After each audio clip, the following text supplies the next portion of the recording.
Hey guys, what's up? It's me, Andrew, and welcome back to my channel. For those of you that are here for the first time, I'm a photographer slash videographer that's based in Adelaide, South Australia. So normally what I do is I share my creative process through this channel. If you guys have any questions or if you guys have anything that you want to learn and all that, feel free to drop it down in the comment sections or just hit me up in Facebook or Instagram, links in the description. So today, I'm going to share with you my creative process flow that I use in Lightroom. How do I create those moody tones that you see on my Instagram page, and how do I at the end like frame it and color grade it. And this process is very simple. Once you get the hang of it, it takes you less than 5 to 10 minutes to edit the photos to the tone that you want. And this is why I did. Like at first I struggled to understand the concepts behind editing and color grading to the mode that I want, but eventually the more I practice, I get to do it faster and faster and faster. Nowadays, I don't even need a preset to help me. Of course, presets saves a lot of time, but for those that wants to go over and beyond, not just relying on presets, but understanding the principalities behind how do you edit the photos and all that, this is something that you would love and enjoy to watch. So stick back and watch to the end of the video. Yep, so without further ado, let's hop into the editing process. One of the first things that I normally do is to edit the basic parameter settings of all the photos. I would adjust the composition. I would just tilt like the balance and then frame it properly to make it nice. And then I'll play with the exposures to make everything well exposed. Well, I want to keep the shadows here because I want to create that kind of moody vibe with the shadows by adding like a green and bluish tint on it, so I wouldn't mind that. Contrast, always good. You don't want to push your contrast too high because if you push your contrast too high, it covers everything. Yeah, so maybe just a bit highlights, it's just fine. Skin tones are nice, well, because it's a very because this is taken at old cast weather, so I like it, man. It's like a natural softbox, everything looks fine. And then proceed into shadows. I like to just lift the shadows up a bit, and then tone the whites down a bit, and the blacks just like to lift it up slightly a bit to make it look nice. And then we move into the texture and clarity and dehaze. So I will always add a bit of clarity and texture to my photos regardless what, and then probably a bit of dehaze just to make it sharper. And the next one will be vibrance and saturation. My favorite style is push vibrance up, tone down the saturation just a tad slightly a bit. Yeah. And the next step, I'll move to the HSL wheel, which is the hue, saturation, and luminance. So what I'm looking here, it's mainly to adjust the skin tones just to make it more natural. So in this sense, you can see that the skin is too bright. So maybe I will just tone down the luminance, change the skin tone to be a bit more pinkish, just to fit everything, and then push up the saturation just to make it better. Once you adjust the saturation to fix the skin tone, now we move to my favorite part, how to change the tone of the shadows. Well, there are a lot of ways to do it. Some people like to use the curve. I don't mind changing the shadows colors using curve because I know the principalities behind it, but some people might find it too technical and too difficult. So there's a more simple way to do it. The part that we will be looking into is split toning. So in split toning sessions, you can see highlights and shadows. So what you would do is you would pull the saturation up. As you can see, when you pull the saturation up, the color changes drastically.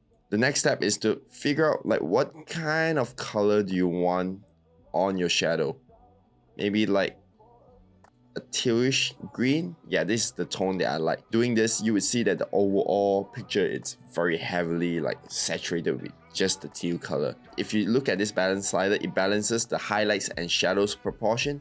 So if you slide it to the far right, you can see that only the darks, the shadows are affected by the change of color. So if I adjust with the saturation, you can see that the color changes in the sweater and also in the background.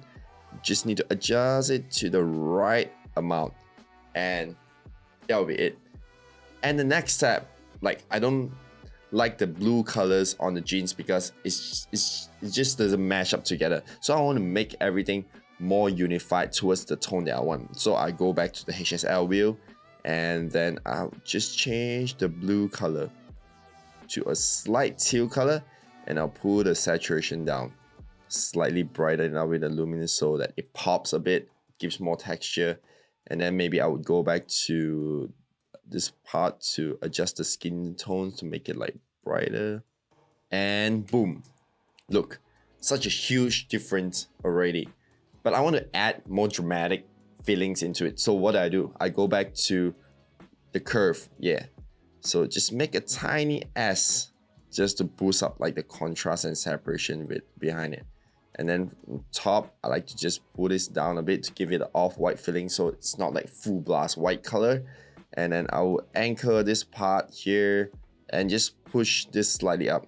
Because the down part of the curve, the far left, it's normally for you to adjust the shadows. So if you anchor a pin here and then you slide this up and down, it changes the shadow to become like a bit whitish or a bit like off shadow. Not very good with terms, but you get the idea of it. Yeah, you get the gist of it. Yeah, so I would just like adjust this value to give it a bit of like cinematic tinge. So at the end of the day, you kind of have this blurry kind of shadow, which is very nice. And then probably I would just ramp up the clarity to make it like sharper. And then I'll head on to vignetting. So I would just give it a nice amount of vignette, adjust the midpoints, maybe not too much, push it out. And then the roundness, give it more roundness and then increase the feather so that it doesn't look too offensive to it. And it's almost done. Because of the vignetting, everything looks a bit darker in the center as well. And I wouldn't want to up the exposure because it looks a bit weird. So there's one technique that I particularly like, which is the radial filter.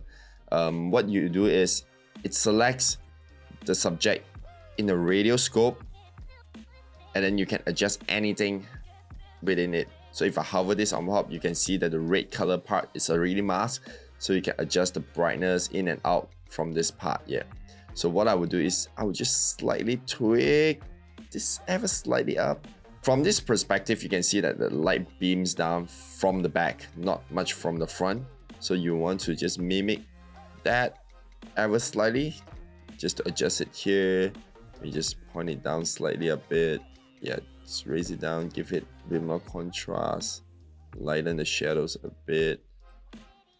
So what else can I add on this photo to make it better? Well, my favorite part is I like to add a bit of grains in all my edits, just to make it slightly ever grungy. It somehow changes the texture a bit, so I like that feeling. And then I still feel that the skin tone is a bit too bright, so what I would do is I'll just try to adjust this one and also adjust the highlights just to soften it a bit so that it doesn't feel like everything is way exposed on the skin tones. And once this is done, just tweak this slightly ever and then we're good. So this is before and this is after. Yep, let's do a comparison, the before and after. Such a huge difference once you know how to change the color of the shadow tone. I hope you guys like it. These are some of the steps that I always use during my editing process. It really helps me to create that moody vibe, that grungy feeling that I like on my Instagram post, and that's how I create my wall. So thank you so much for staying until the end of the video. I hope that you guys enjoy this content. I know that I might not be the best person in explaining things technically, but through the visual and through the screen recording, I hope that you can get the general idea of how do I go through my creative process. If you have any questions, comment section down below. It's always free for you to comment on, or text me in Facebook or Instagram. Yeah, you know where it is, link in description. And that's it. And also, yeah, I forgot, like, if you like it, hit the subscribe button, click the bell so that you get notified for the latest videos, and I'll see you guys on my next video. Peace out.